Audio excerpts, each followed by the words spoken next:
لنا ومن يضلل فلا هادي له ونشهد أن لا إله إلا الله وأن محمدا عبده ورسوله أرسله بالهدى ودين الحق ليظهره على الدين كله ولو كره المشركون اللهم صل على محمد وعلى آل محمد كما صليت على إبراهيم وعلى آل إبراهيم اللهم بارك على محمد وعلى آل محمد كما باركت على إبراهيم وعلى آل إبراهيم إنك حميد مجيد يا أيها الذين آمنوا اتقوا الله حق تقاته ولا تموتن إلا وأنتم مسلمون بسم الله الرحمن الرحيم وابتلوا اليتامى حتى إذا بلغوا النكاح فإن آنستم منهم رشدا فادفعوا إليهم أموالهم فلا تأكلوها إسرافا وبدارا أن يكبروا ومن كان غنيا فليستعفف ومن كان فقيرا فليأكل بالمعروف فإذا دفعتم إليهم أموالهم فاشهدوا عليهم وكفى بالله حسيبا رب اشرح لي صدري ويسر لي أمري واحلل عقدة من لساني يفقهوا قولي. ബഹുമാന്യരായ സഹോദരന്മാർ സഹോദരിമാരെ, അള്ളാഹുവിൻ്റെ ആജ്ഞാനിർദ്ദേശങ്ങൾ ജീവിതത്തിൻ്റെ എല്ലാ മേഖലയിലും പരമാവധി പാലിച്ചുകൊണ്ട് ഈമാനും തഖ്വയും മുറുകെ പിടിച്ച് ജീവിതം മുന്നോട്ട് നയിക്കാൻ ശ്രമിക്കണമെന്ന് ആമുഖമായി എന്നോടും നിങ്ങളോടും ഉണർത്തുകയാണ്. അള്ളാഹു തഖ്വയോടുകൂടി ജീവിക്കുവാനും മരണസമയത്ത് ഈമാൻ പൂർത്തിയാക്കി മരിക്കുവാനുമുള്ള തൗഫീഖ് നമുക്ക് അവർക്കും പ്രദാനം ചെയ്യുവാറാണ്.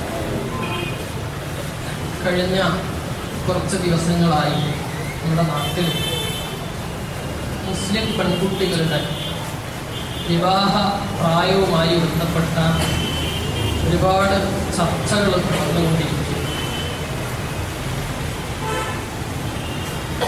ഇവിടെ വിശ്വാസികൾ എന്ന നിലയിൽ നാം വിശ്വസിക്കുന്ന മതം, നാം ഉൾക്കൊള്ളുന്ന ശരീഅത്തും അത് പരിപൂർണമാണെന്നും അന്യൂനമാണെന്നും ആരുടെ മുന്നിലും ധൈര്യസമേതം വെക്കാൻ പറ്റിയ ഒരു ദർശനത്തിന്റെ വക്താക്കളാണ് നമ്മൾ എന്ന് അഭിമാനിക്കുന്ന ആളുകളാണ് മുസ്ലിമീങ്ങളായ നമ്മളൊക്കെ. എന്താണ് ഈ വിവാഹ പ്രായവുമായി ബന്ധപ്പെട്ട് വിശുദ്ധ ഖുർആനിനും ഹദീസിനും പറയാനുള്ളത് എന്ന ഒരു ചെറിയ വിശകലനം നടത്തുവാനാണ് ഉദ്ദേശിക്കുന്നത്. വിവാഹം എന്ന് പറയുന്നത് ഒരു മനുഷ്യനെ സംബന്ധിച്ചിടത്തോളം ആ മനുഷ്യന്റെ ജീവിതത്തിലെ ഒരു നിർണായകമായ ഘടകമാണ്. ആ നിർണായകമായ ഘടകം പൂർത്തിയാക്കുവാൻ ഇസ്ലാം മറ്റു മതങ്ങളിൽ നിന്ന് വിഭിന്നമായിട്ട് വിവാഹം ശാരീരികമായ ഒരു ആവശ്യം എന്നതിനേക്കാൾ അപ്പുറത്ത് മനുഷ്യന്റെ കാമപൂർത്തീകരണത്തിനുള്ള ഒരു മാർഗം എന്നതിനേക്കാൾ അപ്പുറത്ത് മതപരമായ ഒരു പുണ്യകർമ്മമായി കാണുന്ന ദർശനമാണ് ഇസ്ലാം. അതുകൊണ്ട് തന്നെ കൃത്യമായ നിർദ്ദേശങ്ങളും കൃത്യമായ നിയമങ്ങളും അതുമായി ബന്ധപ്പെട്ട് ഇസ്ലാമിന് നിർദ്ദേശിക്കുവാനുണ്ട്. ഒന്നാമതായി നാം എല്ലായ്പ്പോഴും കേൾക്കാറുള്ള ഒരു സംഗതിയുണ്ട്. വിവാഹത്തിന്റെ ലക്ഷ്യം എന്താണ്?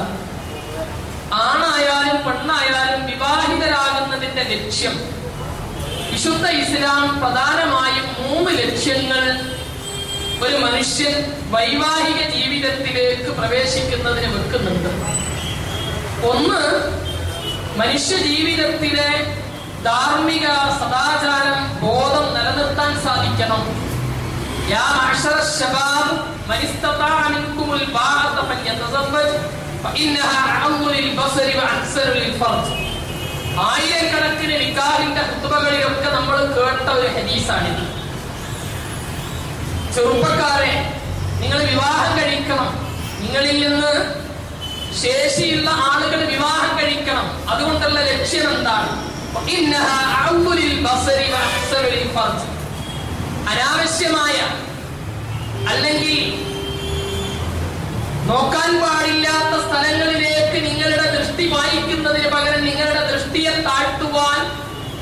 നിങ്ങൾക്ക് വിവാഹം കഴിക്കുന്നതിലൂടെ സാധിക്കും. ലോകത്തെല്ലാവരും തിന്മയെന്നും അധാർമികതയെന്നും വിശേഷിപ്പിക്കുന്ന ലൈംഗിക അരാജകത്വത്തിൽ നിന്ന് മാറി നിൽക്കാൻ നിങ്ങൾക്ക് വിവാഹത്തിലൂടെ സാധിക്കും. അപ്പോ വിവാഹം കൊണ്ട് മഹാനായ പ്രവാചക തിരുമേനി സല്ലല്ലാഹു അലൈഹി വസല്ലമ വരച്ചു കാണിച്ചു തന്ന ഒന്നാമത്തെ ലക്ഷ്യം അത് മനുഷ്യന്റെ ധാർമ്മിക ബോധം നിലനിർത്തുക എന്നതാണ്. 2, മനുഷ്യന്റെ ലൈംഗികമായ ദാഹം തീർക്കേണ്ടതുണ്ട്. പല ദർശനങ്ങളെയും പോലെ പല മതങ്ങളെയും പോലെ മനുഷ്യന് പ്രകൃതിയാലുള്ള ലൈംഗികമായ ദാഹത്തെ കടിച്ചമർത്തിയിട്ട് അതിനെ പിടിച്ചു നിർത്തിയിട്ട് ദൈവിക ആരാധനയിലേക്ക് മാത്രം മുഴുകി നിൽക്കുക എന്നത് ഒരു പുണ്യകർമ്മമായിട്ട് ഇസ്ലാം കാണുന്നില്ല. മറിച്ച് അത് തിന്മയായിട്ടാണ് ഇസ്ലാം കാണുന്നത്. സെൽഫ് ടോർച്ചറിങ്, സ്വന്തത്തോടുള്ള അക്രമം, അത് തിന്മയായിട്ടാണ് ഇസ്ലാം കാണുന്നത്. മനുഷ്യന്റെ ലൈംഗികമായ ആഗ്രഹം പൂർത്തീകരിക്കുവാൻ സദാചാരപൂർണമായ ഒരു മാർഗം വേണം, അതാണ് വിവാഹം. ഇതിനേക്കാളെല്ലാം പ്രധാനമായിട്ട് ഇസ്ലാം വിവാഹത്തിന്റെ ലക്ഷ്യം ഒന്നുകൂടി സൂചിപ്പിച്ചത് ومن آياته أن خلق لكم من أنفسكم أزواجا لتسكنوا إليها. നിങ്ങൾക്ക് നിങ്ങളിൽ നിന്നുള്ള ഇണകളെ നാം സൃഷ്ടിച്ചു തന്നിട്ടുള്ളത് لتسكنوا إليها, നിങ്ങൾക്ക് ശാന്തി അടയാൻ വേണ്ടിയാണ്. ജീവിതത്തിലെ സമാധാനവും ശാന്തിയും പരസ്പരമുള്ള സ്നേഹവും പരസ്പരമുള്ള അനുകമ്പയും ഒക്കെ ഉണ്ടാക്കിയെടുക്കാൻ, ജീവിതത്തിന്റെ ഒരു സമാധാനം ഉണ്ടാക്കിയെടുക്കാൻ, പള്ളിയിൽ പോയിരുന്ന് നമസ്കരിച്ചാൽ കിട്ടാത്ത ഒരു സമാധാനം, അല്ലെങ്കിൽ മതപരമായ കർമ്മങ്ങളിൽ മാത്രം മുഴുകി നിന്നത് കൊണ്ടൊന്നും കിട്ടാത്തൊരു സമാധാനം, അത് ഇണയായി ജീവിക്കുന്നതിലൂടെ കിട്ടും. ഈ സമാധാനപൂർണമായ ഒരു ജീവിതം മനുഷ്യന്റെ ജീവിതത്തിൽ ഉണ്ടാക്കണം. 3 ലക്ഷ്യങ്ങൾ ഇസ്ലാം വിവാഹം കൊണ്ട് പറഞ്ഞു. ഈ 3 ലക്ഷ്യങ്ങൾ സാക്ഷാത്കരിക്കുവാൻ സാധിക്കുന്ന സമയമായാലാണ് ഒരു മനുഷ്യൻ വിവാഹം കഴിക്കേണ്ടത്. ഇപ്പൊ പലപ്പോഴും ഇന്നലെയും മെനഞ്ഞാന്നും ഒക്കെ പത്രങ്ങളിൽ വന്ന ചർച്ച, കേരളത്തിലെ സർക്കാർ ഇറക്കിയിട്ടുള്ള ഒരു സർക്കുലറുമായി ബന്ധപ്പെട്ട് ചർച്ച ചെയ്യുമ്പോൾ ചിരമുള്ളോർ അകിടിൻ ചുവട്ടിലും ചോര തന്നെ കൊതുകിന് കൗതുകം എന്ന് പറഞ്ഞതുപോലെ എന്തെങ്കിലും ഒരു അവസരം കിട്ടിയാൽ ഇസ്ലാമിനെയും മുസ്ലിമീങ്ങളെയും ശരീഅത്തിനെയും വിമർശിക്കുവാൻ രംഗത്ത് വരുന്ന ആളുകൾ എന്ന് പറഞ്ഞുകൊണ്ടിരിക്കുന്നത് ബാലവിവാഹത്തിന്, ചെറിയ പെൺകുട്ടികളെ പിടിച്ച് കുരുതി കൊടുക്കുന്ന രൂപത്തിൽ വിവാഹം കഴിപ്പിക്കുവാനാണ് ഇസ്ലാമിക ശരീഅത്ത് പ്രോത്സാഹിപ്പിക്കുന്നത് എന്ന തോതിലാണ് പലരുടെയും സംസാരം. സത്യത്തിൽ ഇസ്ലാം വിവാഹം കഴിക്കുവാൻ മനുഷ്യരോട്, സ്ത്രീയോടാണെങ്കിലും പുരുഷനോടാണെങ്കിലും അവന് നിർദ്ദേശം കൊടുക്കുന്ന ഒരു രംഗമുണ്ട്. പക്വത എത്തിയ മനുഷ്യർക്ക് മാത്രമേ വിവാഹം കഴിപ്പിച്ചു കൊടുക്കാൻ പാടുള്ളൂ എന്നത് ഖുർആനിന്റെ പ്രഖ്യാപനമാണ്. വിശുദ്ധ ഖുർആനില് സൂറത്തുൻ നിസാഇൽ ഈ അനന്തരാവകാശ നിയമവുമായി ബന്ധപ്പെട്ട് പരാമർശിക്കുന്ന ഒരു ആയത്തുണ്ട്. ജ്യേഷ്ഠൻ മരിച്ചു കഴിഞ്ഞാൽ അദ്ദേഹത്തിന് കുറെ സ്വത്തുണ്ട്, കുറെ കടകളും കുറെ സ്ഥാപനങ്ങളൊക്കെ ഉണ്ട്. ആ ജ്യേഷ്ഠന്റെ പിഞ്ചു കുട്ടികൾക്ക് ആ സ്ഥാപനങ്ങൾ ഏൽപ്പിച്ചു കൊടുക്കാൻ പാടില്ല.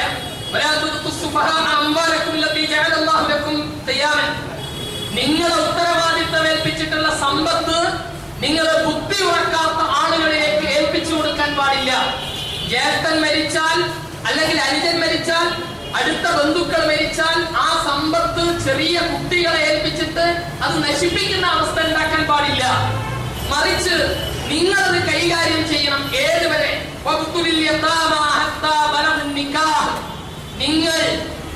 നിങ്ങൾ ഈ യതീം കുട്ടികളെ പരീക്ഷിക്കണം. അവർ വിവാഹപ്രായമെത്തുന്നത് വരെ സമ്പത്ത് നിങ്ങൾ സൂക്ഷിക്കണം. വിവാഹപ്രായമെത്തുന്നത് വരെ നിങ്ങൾ അത് സൂക്ഷിക്കണം. എന്നിട്ട് എപ്പോഴായി വിവാഹപ്രായമെത്തല്? നിങ്ങൾക്ക് അവരിൽ പക്വത പ്രകടമായാൽ, ഒരു സ്ഥാപനം നടത്തിക്കൊണ്ടു പോകാൻ, ഒരു ഉത്തരവാദിത്വം ഏൽപ്പിക്കാൻ പറ്റിയ പ്രായമെത്തി എന്ന് നിങ്ങൾക്ക് മനസ്സിലായാൽ അതാണ് വിവാഹത്തിന്റെ പ്രായം. ആ പ്രായമെത്തിയാലാണ് സമ്പത്ത് അവരെ ഏൽപ്പിക്കേണ്ടത്. 2 കാര്യം വിശുദ്ധ ഖുർആൻ കൃത്യമായി സൂചിപ്പിക്കുകയാണ്. ഒരാൾക്ക് സമ്പത്ത് ഏൽപ്പിച്ചു കൊടുക്കാൻ എത്തിയ പ്രായമേതെന്ന് ചോദിച്ചാൽ അത് പക്വതയും പാകതയും എത്തിയാലാണ്. ഈ പക്വതയും പാകതയും എത്തുന്ന പ്രായത്തെയാണ് വിവാഹത്തിന്റെ പ്രായം എന്ന് ഇസ്ലാം കൽപ്പിക്കുന്ന. വിശുദ്ധ ഖുർആൻ കൃത്യമായി പറയുന്ന ഒരു സംഗതി, മനുഷ്യന് വിവാഹം കഴിക്കുവാനുള്ള പ്രായം പാകതയെത്തിയ, പക്വതയെത്തിയ, ഒരു സ്ഥാപനങ്ങളൊക്കെ നടത്തിക്കൊണ്ടുപോകാൻ പറ്റിയ, അല്ലെങ്കിൽ കാര്യശേഷന വന്നതിന്റെ ശേഷമാണ് ഒരാൾക്ക് വിവാഹം കഴിക്കാൻ ഇസ്ലാം ആണിനാണെങ്കിലും പെണ്ണിനാണെങ്കിലും ഇസ്ലാം അനുവാദം നൽകുന്നത്. ഇവിടെ പലപ്പോഴും മഹാനായ റസൂലുള്ളാഹി സ്വല്ലല്ലാഹു അലൈഹി വസല്ലമ ആയിഷ ബീവി റളിയല്ലാഹു അൻഹയെ 9ാമത്തെ വയസ്സിൽ വിവാഹം കഴിച്ചിട്ടുണ്ട്. അത് നബി സല്ലല്ലാഹു അലൈഹി വസല്ലമയെ വിമർശിക്കുവാനും അതുപോലെ തന്നെ ഇസ്ലാമിക ശരീഅത്തിനെ വിമർശിക്കുവാനും പലപ്പോഴും ആളുകൾ ഉപയോഗപ്പെടുത്താറുണ്ട്. ഈ ഹദീസ് തന്നെ വിമർശന വിധേയമാണ്. ചരിത്ര പണ്ഡിതന്മാരിൽ പ്രഗത്ഭനായ ഇബ്നു ജരീർ തിബരിയെ പോലെയുള്ള മഹാരഥന്മാരായ പണ്ഡിതന്മാരുടെ അഭിപ്രായത്തിൽ ആ പ്രായത്തിന്റെ കണക്കിൽ ചരിത്രപരമായി തെറ്റുണ്ട് എന്ന്. ഇനി ഈ പ്രായം തന്നെ കണക്കുകൂട്ടിയാലും ശരി, നിങ്ങൾ ഇസ്ലാമിക ചരിത്രം പരിശോധിച്ച് നോക്കുക. മഹാനായ റസൂലുള്ളാഹി സ്വല്ലല്ലാഹു അലൈഹി വസല്ലമയുടെ ഈ വിവാഹത്തിൽ നിന്ന് ആയിഷ ബീവി റളിയല്ലാഹു അൻഹയെ റസൂലുള്ളാഹി വിവാഹം ചെയ്തതിൽ നിന്ന് പ്രചോദനം ഉൾക്കൊണ്ടുകൊണ്ട് റസൂലുള്ളാഹി ആയിഷ ബീവി റളിയല്ലാഹു അൻഹയെ വിവാഹം കഴിക്കുന്നതിന് മതപരമായ കുറെ ലക്ഷ്യങ്ങളുടെ ഒരു മുഅ്ജിസത്തിന്റെ ഭാഗമാണ്. മഹാനായ റസൂലുള്ളാഹി സ്വല്ലല്ലാഹു അലൈഹി വസല്ലമയിൽ നിന്ന് കുടുംബജീവിതത്തിന്റെ എല്ലാ കാര്യങ്ങളും മഹാഭൂരിപക്ഷം സംഗതികളും റിപ്പോർട്ട് ചെയ്യപ്പെടുന്നത് ആയിഷ ബീവി റളിയല്ലാഹു അൻഹയിലൂടെയാണ്. അല്ലാഹു ഉണ്ടാക്കിയിട്ടുള്ള ഒരു മാർഗമാണ്. പക്വതയുള്ള പാകതയുള്ള നല്ല ഒരു പ്രായത്തിലുള്ള ഒരു സ്ത്രീ റസൂലുള്ളാഹി സ്വല്ലല്ലാഹു അലൈഹി വസല്ലമ മരിച്ചാലും കുടുംബ ജീവിതത്തെ കുറിച്ച് ലോകത്ത് പറഞ്ഞു കൊടുക്കാൻ അങ്ങനെയൊന്ന് വേണം എന്ന അള്ളാഹുവിന്റെ തീരുമാനമാണ്. പക്ഷെ നാം ആലോചിക്കേണ്ടത് റസൂലുള്ളാഹി സ്വല്ലല്ലാഹു അലൈഹി വസല്ലമ ഹജ്ജത്തുൽ വിദാഇന്റെ ഖുത്ബത്തുൽ വിദാഇ നടത്തുമ്പോൾ, ഹജ്ജത്തുൽ വിദാഇന് അവസാന വിടവാങ്ങൽ പ്രസംഗം നടത്തുമ്പോൾ 1,00,000 സഹാബികൾ ഉണ്ടായിരുന്നു അവിടെ. പക്ഷേ ഈ 1,00,000 സഹാബികളിൽ ഒരാളെങ്കിലും ഇങ്ങനെ ഒരു വിവാഹം ചെയ്തത്, ഒരു ചെറിയ കുട്ടിയെ വിവാഹം ചെയ്ത ചരിത്രത്തിൽ എവിടെയും കാണാൻ സാധിക്കില്ല. മഹാരഥന്മാരായ സഹാബികളുടെ ചരിത്രം ക്രോഡീകരിക്കപ്പെട്ട ഒരുപാട് ഗ്രന്ഥങ്ങൾ ലോകത്തുണ്ട്. ഒരു ഗ്രന്ഥത്തിലും ഇന്ന സഹാബി 9 വയസ്സുള്ള അല്ലെങ്കിൽ 10 വയസ്സുള്ള 8 വയസ്സുള്ള ഒരു പെൺകുട്ടിയെ വിവാഹം കഴിച്ചു എന്നത് നമുക്ക് ചരിത്രത്തിൽ എവിടെയും കാണാൻ സാധിക്കില്ല. ഇനി ഇസ്ലാമിക ശരീഅത്ത് എന്തുകൊണ്ട് ഒരു കൃത്യമായ പ്രായം നിർണയിച്ചില്ല? ഇസ്ലാമിക നിയമപ്രകാരം ഇത്ര വയസ്സായാലാണ് വിവാഹം കഴിക്കേണ്ടതെന്ന് കൃത്യമായ ഒരു പ്രായം നിർണയിച്ചിട്ടില്ല. എന്തുകൊണ്ട്? വിവാഹം എന്നതിന് 2 ഘടകങ്ങളുണ്ട്. ഒന്ന്, ശാരീരികമായിട്ട് ഈ ഒരു സ്ത്രീയും പുരുഷനും വിവാഹത്തിന് സന്നദ്ധമാകണം. അതാണ് ഋതുമതിയാവുക എന്ന് പറയുന്നത്. ലോകത്ത് എല്ലാ ഘടകങ്ങളും അങ്ങനെയാണ്. പുഷ്പങ്ങളാണെങ്കിലും മൃഗങ്ങളാണെങ്കിലും മനുഷ്യരാണെങ്കിലും ഒക്കെ മനുഷ്യന്റെ ഒരു സ്ത്രീയുടെ ശരീരം ഋതുമതിയാവുന്നതോടുകൂടി ഇണയെ വേൽക്കാൻ ആ ശാരീരികമായിട്ട് ഫിസിക്കലി അവർ തയ്യാറാവുകയാണ് എന്ന് പറഞ്ഞാൽ ആ സമയത്ത് തന്നെ വിവാഹം കഴിപ്പിക്കണം എന്നല്ല അതിന്റെ അർത്ഥം. ബാക്കി പിന്നീടുണ്ടാവേണ്ടത് സാമൂഹ്യമായ പരിതസ്ഥിതിയുമായി ബന്ധപ്പെട്ടതാണ്. ഓരോ പ്രദേശത്തും സാമൂഹ്യമായ പരിതസ്ഥിതി വ്യത്യസ്തമാണ്. ചില സ്ഥലങ്ങളിൽ നിങ്ങൾ നോക്കുക, ഒരു സൈനിക നേതൃത്വം ഏൽപ്പിക്കാൻ പറ്റിയ പ്രായം എത്രയാണ്? ബാബർ ഇന്ത്യ കീഴടക്കുന്നത് 40ാമത്തെ വയസ്സിലാണ്. മുഗൾ സാമ്രാജ്യം ഇന്ത്യയിൽ സ്ഥാപിക്കാൻ വേണ്ടി അദ്ദേഹം ഇന്ത്യയിലേക്ക് വരുന്നത് 40, 38, 40 വയസ്സിലാണ്. അതേ സ്ഥാനത്ത് ഇന്ത്യ കീഴടക്കുന്ന മുഹമ്മദ് ബിൻ ഖാസിം എന്ന് പറയുന്ന മഹാനായ ഒരു സേനാധിപൻ ഇന്ത്യ കീഴടക്കാൻ വരുന്നത് 16ാമത്തെ വയസ്സിലാണ്. ഒരാൾ ഒരു വലിയ രാഷ്ട്രം കീഴടക്കുന്നത് 16ാമത്തെ വയസ്സിൽ, മറ്റൊരാൾ കീഴടക്കുന്നത് 38ാമത്തെ വയസ്സിൽ. സൈനിക നേതൃത്വത്തിന് ഉള്ള പ്രായം 38 എന്ന് പറഞ്ഞാൽ മുഹമ്മദ് ബിൻ ഖാസിം എന്ന് പറയുന്ന ഈ സേനാനായകനെ തള്ളിക്കളയാൻ സാധിക്കുമോ? ഇനി 16 പറഞ്ഞാൽ 16 വയസ്സുള്ള എല്ലാവരും വിജയിച്ച ചരിത്രമുണ്ടോ? അപ്പോ ചില സംഗതികൾക്കൊക്കെ ഇത്രയാണ് പ്രായം എന്ന് നിർണയിക്കുന്നതിനേക്കാൾ അപ്പുറത്ത് സാമൂഹ്യമായ പരിതസ്ഥിതിക്ക് അനുസരിച്ചാണ് അത് തീരുമാനമെടുക്കേണ്ടത്. അതുകൊണ്ടാണ് പാശ്ചാത്യ രാജ്യങ്ങളിൽ ഒരുപാട് സ്ഥലങ്ങളിൽ 12 വയസ്സുള്ള 14 വയസ്സുള്ള അമ്മമാരുണ്ട്. ശാരീരികമായിട്ട് ഇവര് വിവാഹത്തിന് ഇണയെ വെൽക്കാൻ തയ്യാറാണ്. പക്ഷേ സാമൂഹ്യമായ അവസ്ഥകൾ പല സ്ഥലങ്ങളിലും പല രൂപത്തിലായിരിക്കും. അതുകൊണ്ടാണ് ഇസ്ലാം ഇന്ന പ്രായത്തിലാണ് കല്യാണം കഴിക്കേണ്ടത് എന്നൊരു കൃത്യമായി പറഞ്ഞിട്ടില്ല. പൊതുവായിട്ടൊരു വിഷയം പറഞ്ഞു. റുഷ്ദ് എത്തിയാൽ, പക്വത എത്തിയാൽ, പാകത എത്തിയാലാണ് ഒരു പെൺകുട്ടിയെ ഒരു ആൺകുട്ടിയെ വിവാഹം കഴിക്കാൻ വേണ്ടി പ്രേരിപ്പിക്കേണ്ടത്, വിവാഹം കഴിപ്പിക്കേണ്ടത്. ഇനി ഇതുമായി ബന്ധപ്പെട്ട് സമുദായം ആലോചിക്കേണ്ട ഒരു വലിയ വിഷയമുണ്ട്. പ്രിയപ്പെട്ട സഹോദരങ്ങളെ, പലപ്പോഴും 10-30 കൊല്ലമായി നമ്മുടെ നാട്ടിൽ 18 വയസ്സാണ് പെൺകുട്ടികളുടെ വിവാഹപ്രായം എന്ന് പറഞ്ഞുകൊണ്ട് നിയമം ഉണ്ടായിട്ട്.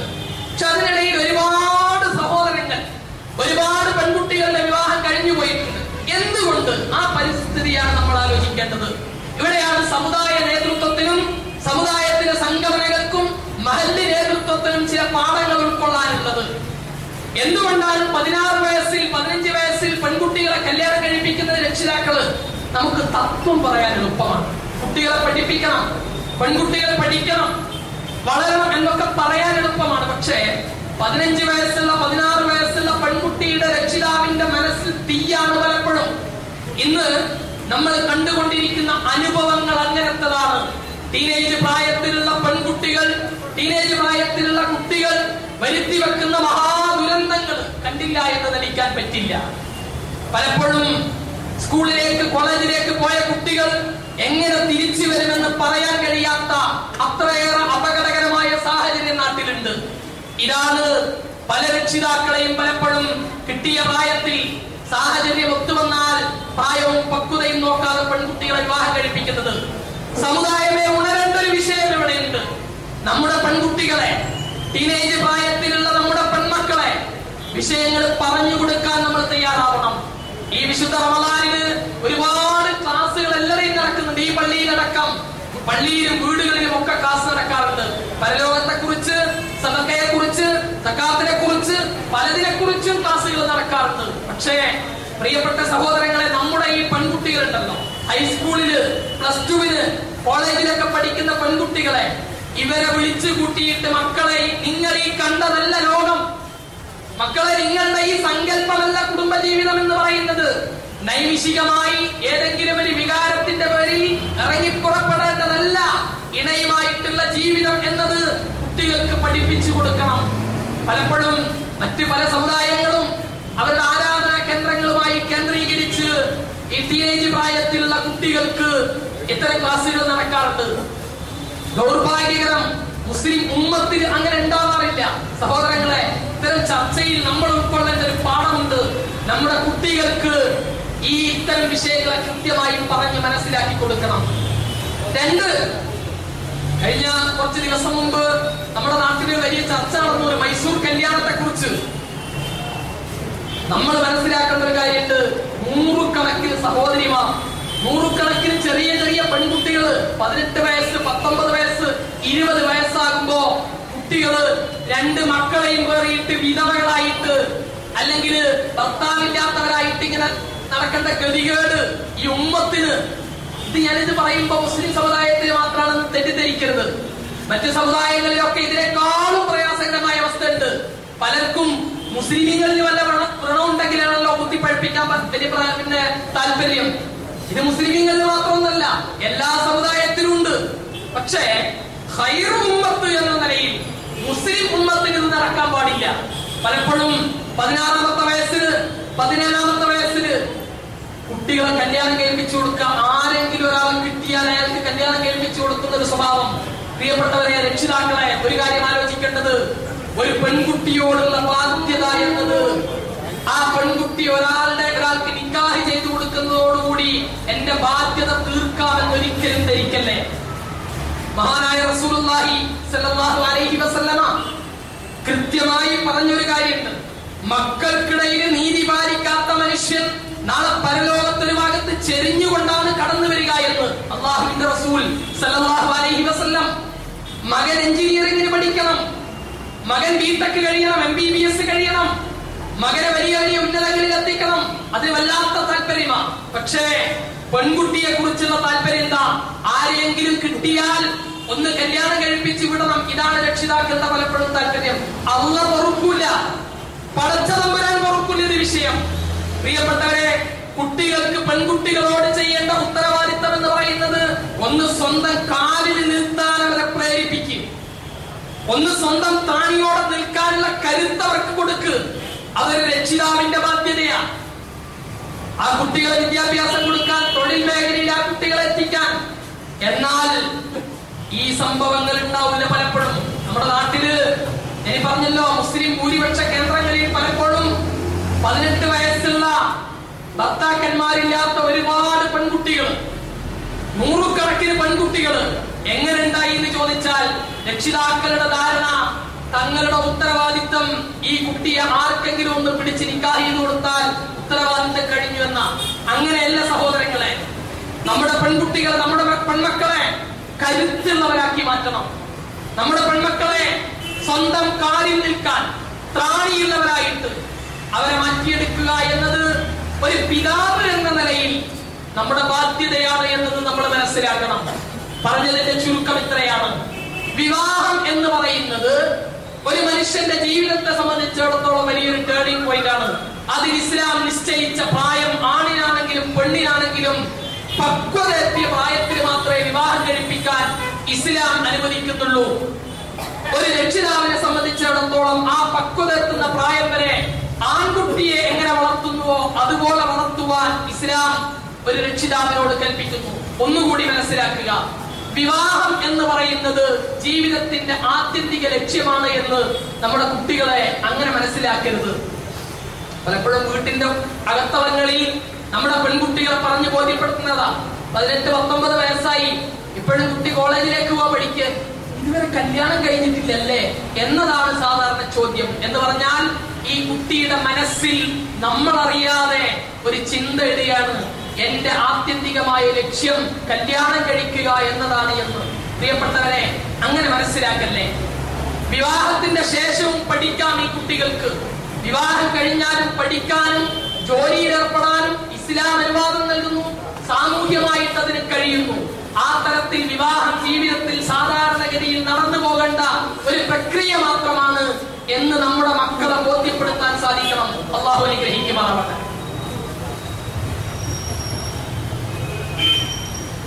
അൽഹംദുലില്ലാഹ് الذي هدانا لهذا وما كنا لنهتدي لولا أن هدانا الله وصلى الله على نبينا محمد وعلى آله وصحبه أجمعين. أيها الناس أوصيكم ثانيا بتقوى الله. മാന്യ സഹോദരി സഹോദരന്മാർ, അള്ളാഹുവിന്റെ വിധിവിലക്കൾ അനുസരിക്കണമെന്നും പടച്ച തമ്പുരാന് തഖ്വയുള്ളവരായി ജീവിതം മുന്നോട്ട് നയിക്കണമെന്നും ഒരിക്കൽ കൂടി എന്നോട് നിങ്ങളോട് ഉണർത്തുകയാണ്. അള്ളാഹു തഖ്വയോടുകൂടി ജീവിക്കുവാനും ഈമാനോടുകൂടി മരിക്കുവാനുമുള്ള തൗഫീഖ് നമുക്കെവർക്കും പ്രദാനം ചെയ്യുമാറാവട്ടെ. നമ്മൾ കഴിഞ്ഞ ദിവസം നമ്മുടെ രാജ്യം നാട് സാക്ഷ്യം വഹിച്ചത് വലിയ ഒരു ദുരന്തത്തിന് സാക്ഷ്യം വഹിച്ചിരിക്കുക. ഉത്തരേന്ത്യയിൽ അതുപോലെ തന്നെ നമ്മുടെ കേരളത്തിലും കുത്തിയൊഴുകിയ മഴയിലൂടെ ലക്ഷക്കണക്കിന് കോടിക്കണക്കിന് നഷ്ടം. ഉത്തരേന്ത്യയിലും പല സംസ്ഥാനങ്ങളിലും 10,000 മരിച്ചു പോകുന്ന, ഒറ്റപ്പെട്ടു പോകുന്ന അവസ്ഥ ഉണ്ടായി. അള്ളാഹു നമ്മുടെ നാടിനെ വൻ ദുരന്തത്തിൽ നിന്ന് കാത്തു രക്ഷിക്കുമാറാവട്ടെ. ഈ സന്ദർഭത്തിൽ വിശ്വാസികൾ എന്ന നിലയിൽ നമുക്ക് ഓർമ്മിക്കുവാനുള്ള ചില വസ്തുതകളുണ്ട്. മഹാനായ ഇമാം ദഹബി റഹ്മത്തുള്ളാഹി അലൈഹിക്ക് ഒരു ഗ്രന്ഥമുണ്ട്. അൽ കബായിർ എന്നാണ് ആ പുസ്തക ഗ്രന്ഥത്തിന്റെ പേര്. വൻ പാപങ്ങൾ ഏതൊക്കെയെന്ന് അദ്ദേഹം വിശദീകരിക്കുന്നു. അതിൽ നമ്മൾ പഠിച്ചിട്ടുള്ള സബഉൽ മൂബിഖാത്തിന്റെ പുറമെ 7 വൻപാപങ്ങൾക്ക് പുറമെ 100 വൻപാപങ്ങളെ അദ്ദേഹം എടുത്തു പറയുന്നുണ്ട്. എന്ന് പറഞ്ഞാൽ അള്ളാഹുവും റസൂലും അള്ളാഹു ശപിച്ചിരിക്കുന്നു എന്ന് പറഞ്ഞ കാര്യങ്ങളൊക്കെ വൻ പാപമാണ്. നാം മനസ്സിലാക്കേണ്ട, കൃത്യമായി ഉൾക്കൊള്ളേണ്ട ഒരു വസ്തുതയാണ്. അള്ളാഹു വിശുദ്ധ ഖുർആനിൽ ലഅനഹുമുല്ലാഹ് എന്ന് പറഞ്ഞ സംഗതികൾ ഒക്കെയും അത് വൻ പാപങ്ങളാണ് എന്നാണ് പണ്ഡിതന്മാരുടെ അഭിപ്രായം. ഇമാം ദഹബി റഹ്മത്തുള്ളാഹി അലൈഹി അങ്ങനെയുള്ള 100 കാര്യങ്ങൾ ക്രോഡീകരിച്ച ഒരു ഗ്രന്ഥമുണ്ട്, കബായിർ എന്ന് പറഞ്ഞുകൊണ്ട്. അതിൽ 32ാമത്തെ വൻപാപമായിട്ട് അദ്ദേഹം എണ്ണി പറയുന്നത്, പ്രകൃതിയിൽ ഉണ്ടാവുന്ന ഇത്തരം ദുരന്തങ്ങളെ പേടിക്കാതിരിക്കുക, അള്ളാഹുവിന്റെ അദാബാണ് എന്ന നിലയിൽ, അള്ളാഹുവിന്റെ ശിക്ഷയായി വരുമെന്ന നിലയിൽ പേടിക്കാതിരിക്കുക, ഭയപ്പെടാതിരിക്കുക എന്നത് വൻ പാപമാണ് എന്ന് ഇമാം ദഹബി റഹ്മത്തുള്ളാഹി അലൈഹി സൂചിപ്പിക്കുന്നു. ശുദ്ധ ഖുർആൻ ചോദിക്കുന്ന ഒരു ചോദ്യമുണ്ട്.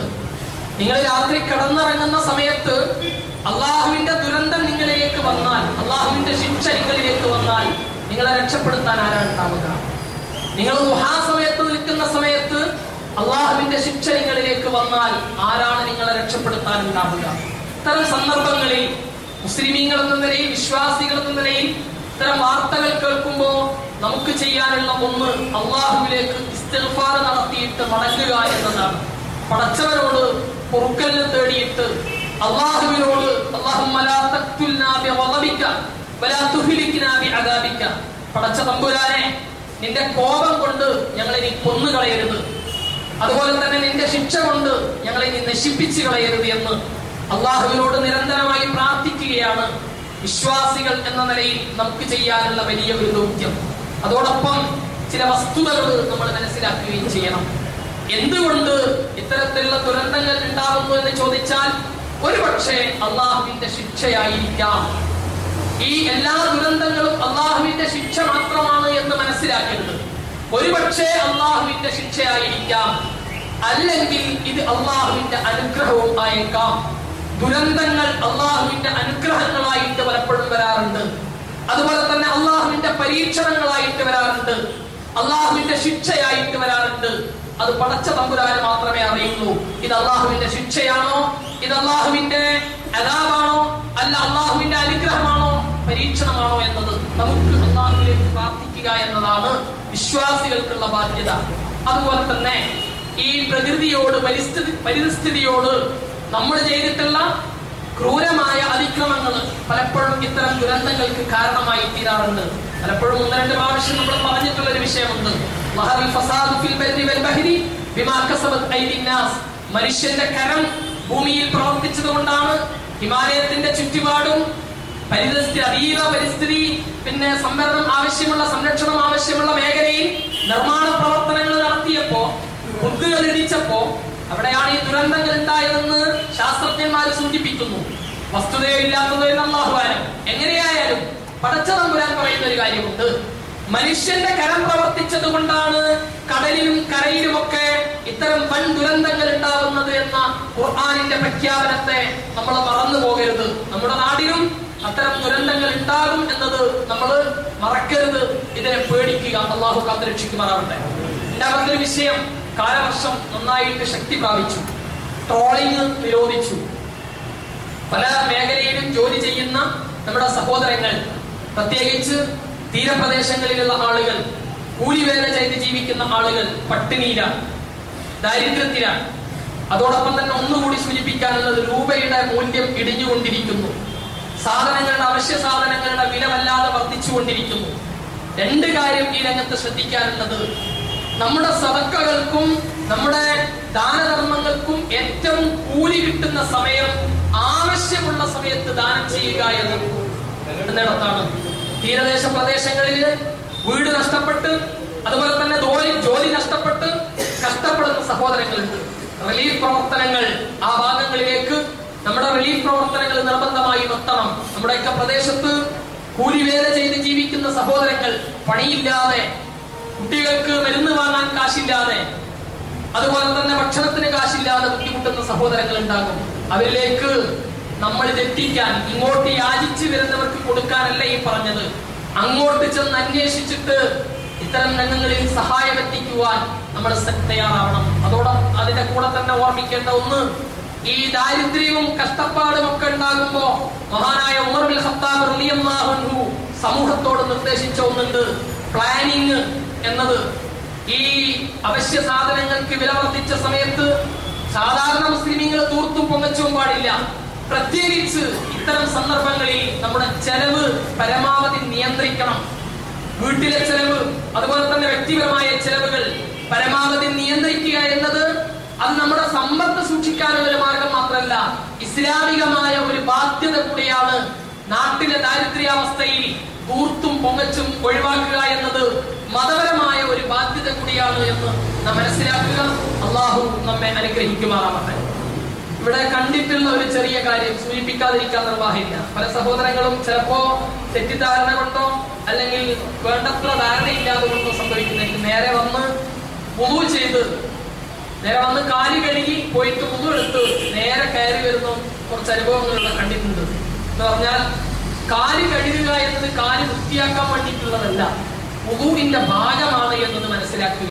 നിങ്ങൾ നേരത്തെ കാല് വൃത്തിയായിട്ട് തന്നെ കയറിയാലും വുളു ചെയ്തിട്ട് അവസാനം കാല് നെരിയാണി ഉൾപ്പെടെ കഴുകുക എന്നത് വുളുവിന്റെ പൂർത്തീകരണത്തിന്റെ ഭാഗമാണ്. ചില സഹോദരങ്ങള് വേണ്ടത്ര ധാരണയില്ലാത്തത് കൊണ്ട് അങ്ങനെ ചെയ്തു പോയത് ശ്രദ്ധയിൽപ്പെട്ടിട്ടുണ്ട്. ശ്രദ്ധിക്കണമെന്ന് ഉണർത്തുകയാണ്. അള്ളാഹു അനുഗ്രഹിക്കുമാറാവട്ടെ. അള്ളാഹു നമ്മളിൽ നിന്ന് വന്നുപോയ ചെറുതു വലുതുമായ പാപങ്ങൾ റഹ്മാനായ നാഥ ഞങ്ങൾക്ക് ഇനി വിട്ടുപുറത്ത് മാപ്പാക്കി തരാമെന്ന പുരാനെ. അള്ളാഹുവെ, ഞങ്ങളിൽ നിന്ന് രോഗികളായി കിടക്കുന്ന ആളുകളുടെ രോഗം നീ ശിഫയാക്കി കൊടുക്കണേ തമ്പുരാനെ. അല്ലാഹുവേ എല്ലാവിധ ദുരന്തങ്ങളെ തൊട്ടും ഞങ്ങളെ നീ കാത്തുരക്ഷിക്കണമേ തമ്പുരാനെ.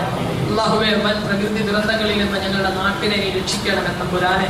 റഹ്മാനായ നാഥ, മുവഹിദുകളായ ആളുകൾക്കിടയിൽ ഐക്യവും സാഹോദര്യവും നീ നിലനിർത്തണമേ തമ്പുരാനെ. റഹ്മാനായ നാഥ, വിശ്വാസികൾ പരസ്പരം മനസ്സിന്റെ ഉള്ളിൽ പകയും ഉദ്ദേശവും വെച്ചു പുലർത്തുന്ന അവസ്ഥ ഇല്ലാതാക്കി തരണമേ തമ്പുരാനെ. റഹ്മാനായ നാഥ, ഞങ്ങളുടെ മാതാപിതാക്കൾ മരിച്ചു പോയവരുണ്ട്, അവരുടെ ഖബറുകൾ നീ സ്വർഗ്ഗപൂർണ്ണപ്പാക്കി മാറ്റി കൊടുക്കണേ തമ്പുരാനെ.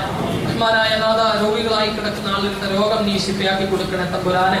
സാമ്പത്തികമായി ദാരിദ്ര്യം അനുഭവിക്കുന്ന ഒരുപാട് സഹോദരങ്ങൾ ദുആ കൊണ്ട് വസിയത്ത് ചെയ്തവരുണ്ട്. റഹ്മാനായ നാഥ, അവരുടെ പ്രയാസങ്ങൾ നീ ലഘൂകരിച്ചു കൊടുക്കണേ തമ്പുരാനെ. അല്ലാഹുവേ, ഞങ്ങളുടെ മക്കളിലും ഞങ്ങളുടെ ഭാര്യമാരിലും ഞങ്ങൾക്ക് നീ കൺകുളിർമ പ്രദാനം ചെയ്യണമേ തമ്പുരാനെ. അല്ലാഹുവേ, മരണസമയത്ത് ലാ ഇലാഹ ഇല്ലല്ലാഹ് എന്ന് ചൊല്ലി മരിക്കുന്ന മുത്തഖീങ്ങളിൽ ഞങ്ങളെ നീ ഉൾപ്പെടുത്തണേ തമ്പുരാനെ.